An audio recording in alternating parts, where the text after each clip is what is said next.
YouTube, Quinn Wade, coming to y'all with that instant basketball analysis exclusively on YouTube with Analysis Playground hosting it.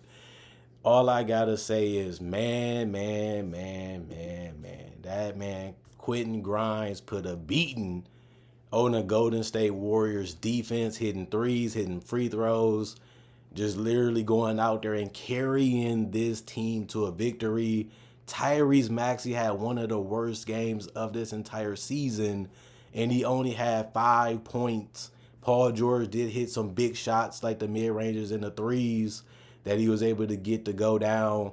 Yabusele was able to get a bucket and hit a nice dagger three to kill off any chance of the Warriors getting back. But Quentin Grimes, man, he looked like an all-star tonight. He had to do this to snap that losing streak that the Sixers was on.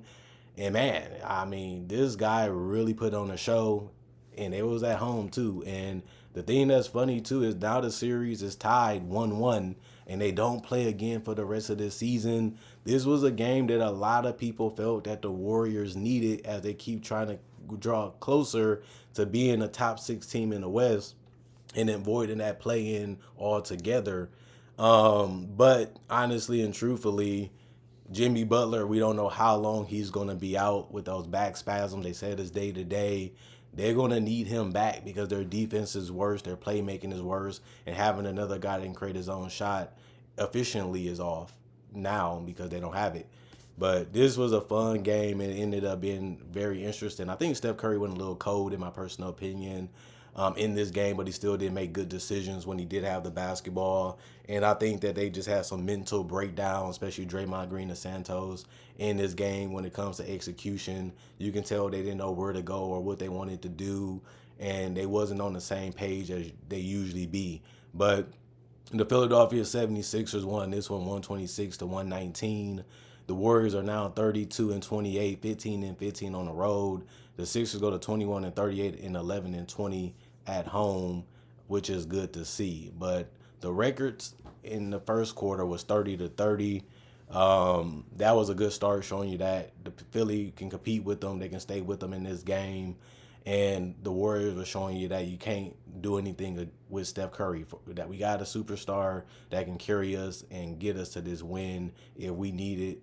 And then that second quarter happened when they lost that one. The Warriors did 37-25. They did have a good third quarter where they did 35-29. But the Sixers found out a formula that was working for them, and they stuck to it, and it helped them get a 30-point fourth quarter, which the Warriors had a 29-point fourth quarter. And since the Sixers already was winning, they just got an extra point on that to that total. And that was really it for them. But Draymond Green, they needed him to score. He missed layups and stuff like that, but he did start picking it up. 5 of 13 from the field for him, 0 of 2 from 3, 3 or 4 from the free throw line. He did get 8 rebounds, 2 of them was offensive. He had 8 assists, 3 turnovers, 4 personal fouls. He's a +3 and +. Quentin Post continues to be an amazing pickup for them, mainly because of his ability to space the floor and still be a great rebounder. He was 4 of 9 from 3, 6 of 15 from the field. He had 9 boards, 1 of them was offensive. Also 1 assist, 1 steal, 1 block. He finished with 2 turnovers and 4 personal fouls in 25 minutes. He was a -2 and ± with 16 points. Wardell Stephen Curry, the second, 10 of 18 from the field. He was 5 of 12 from 3, 29 points, 13 assists, 5 rebounds, 1 of them was offensive, 1 steal, 3 turnovers, 2 personal fouls, and +12 and ±. This was a game where they needed Steph to will them to a victory like he did against the Orlando Magic. He did have a dominant game and a real good game, and he really did make good decisions. He really did trust his teammates. He really did perform well as a leader and giving them belief and giving them excitement throughout this game. But it just wasn't enough as the Sixers were just locked in and just focused on just getting a win. And I feel like the Warriors just didn't expect this to happen to them tonight. And you got to expect the unexpected in the NBA because all the players are good or great.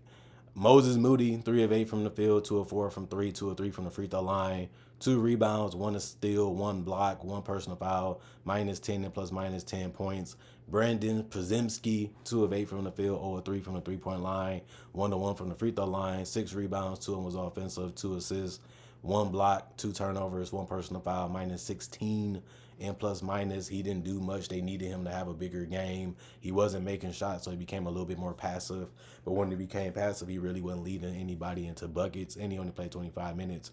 Kevon Looney, he did a good job, like he usually does, in a small amount of minutes. When he asked to play bigger minutes, he usually does a great job too. But he was 4 or 6 from the field, 2 or 2 from the free throw line. He did get 3 offensive rebounds and 4 total tonight. He also had a block, a turnover, and 3 personal fouls. He was minus 10 and plus minus, and he had 10 points. It's good that he got in double figures. There's not much you could have asked for him to do. He did exactly what he thought he would. Kevin Knox, sometimes I wonder why was he even out on the court. And that's going to sound silly to people because he's not really a great player. He's like an average NBA player. He was 0-2 from the field, 0-1 from 3, 1-2 from the free throw line. He did have 1 rebound. It was offensive, and that was it.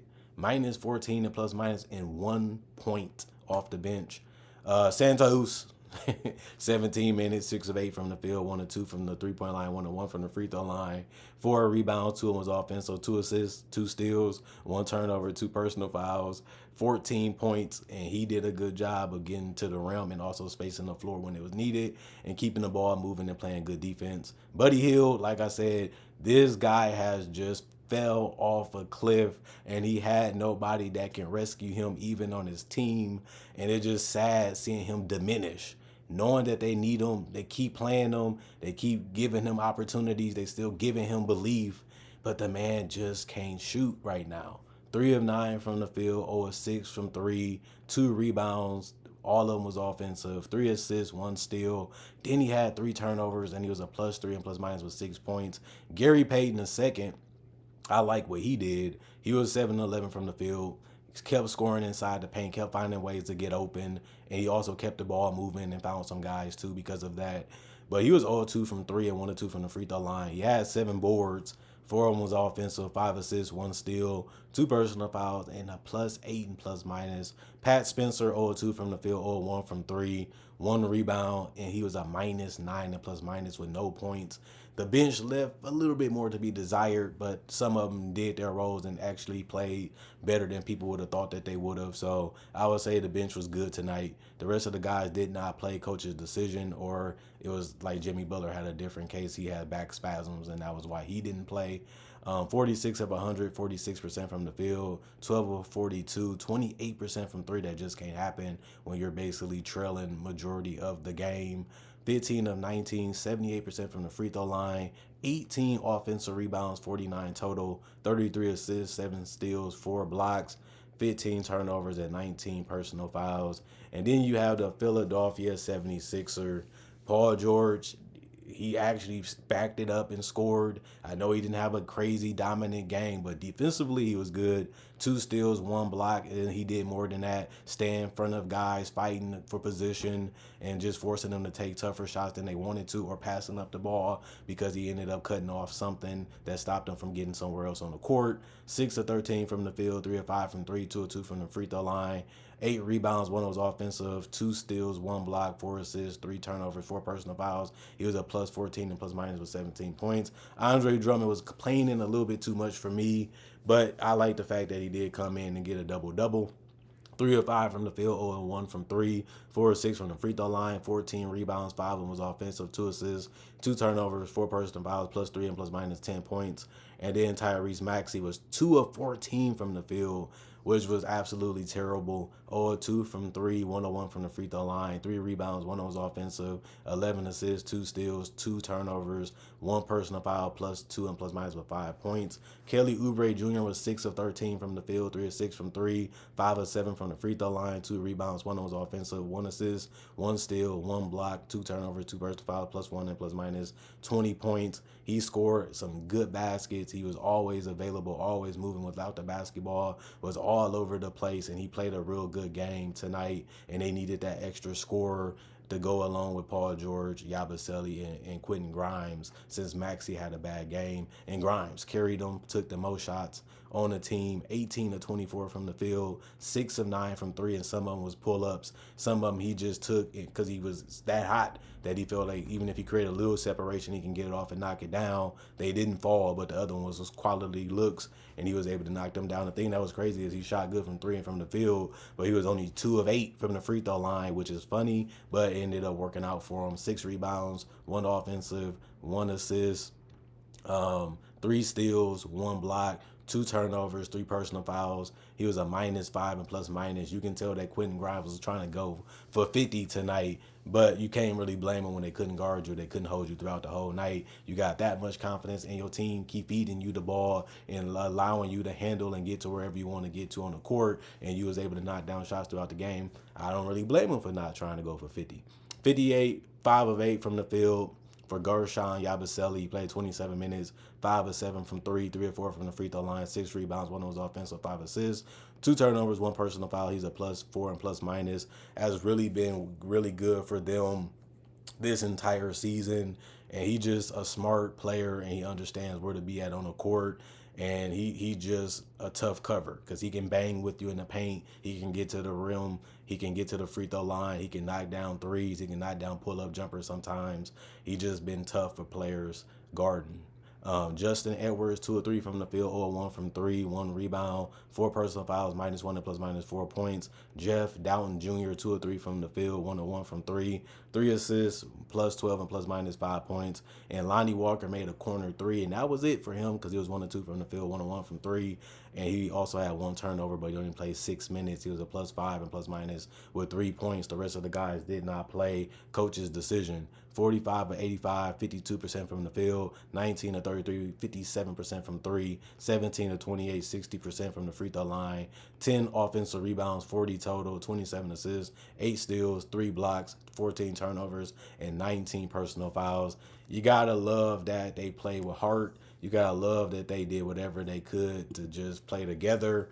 And you gotta love that the Philadelphia 76ers actually won a game, which they haven't done in a long period of time since February 4th. And we're already into a new month. That's how bad they've been playing. That's why a lot of people have been trashing them. That's why a lot of people gave up on them. And that's why they said we got to rest Embiid so we can focus on the next season, because they've been losing games like this. And they almost could have lost this game because the Warriors came back and tied it, and they was able to just hit their stride still, and they was feeling themselves, and they should, because they played a great game. And if you feel yourself that much, you should be able to get the win, and that's one thing the Sixers did do tonight. Unfortunately for the Warriors fans, 1 minute y'all looking good, 1 minute y'all look like y'all can beat anybody, then y'all lose a game like this.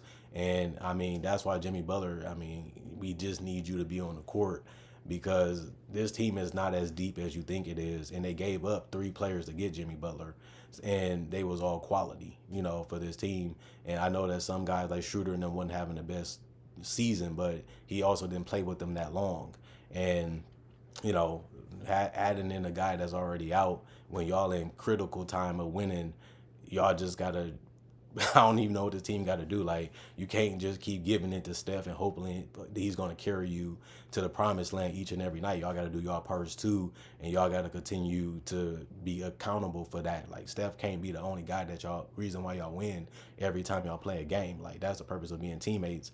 That's the purpose of stepping your game up as an all-star, as a superstars, or whatever you want to call players on their roster. But some of their role players did do what they were supposed to do. Draymond, like I said, he came along a little late. You needed more out of him, and it's sad too, because you would have thought that most people were saying that the Sixers gonna be a pushover today. It just shows you, man, it's hard to win in this league. Nobody's giving it to you for free. We all working to play. We all working for our careers. We all working to stay in the NBA longer, and we got to put on our best performances each and every night, because we're not going to get paid like Steph Curry, but we still want to play basketball for a living. And as long as you got that understanding, you understand the league. Other than that, comment, like, subscribe, share, and hit the notification bell for more analysis. If you're new to the channel, I do conversation videos just like this in different varieties. Also, NBA content only. Also do breakdowns with real footage of legends, current legends, rookies, future stars, and also you have to have love for the draft in the mock draft because it brings new players in this league and it keeps the league exciting each and every year in each and every decade. Other than that, y'all stay blessed up. I got my social medias on my channel. If you want to follow me for other things that I do besides just basketball, you can email me. I got my email also on my channel too. Other than that, y'all stay blessed up. Hope you guys enjoying y'all weekend so far. Y'all know I got to keep grinding and trying to stay as focused as I can to give y'all the best content. As you know, it's only me doing everything on this channel, but y'all loving it, y'all enjoying it, and that's the 50-50 of why this channel been going on for over 10 plus years, and I'm enjoying what I'm doing, and y'all loving it too, and that's what I like to see. That's what I like to hear. Hopefully, you guys are blessed. I'm going for now.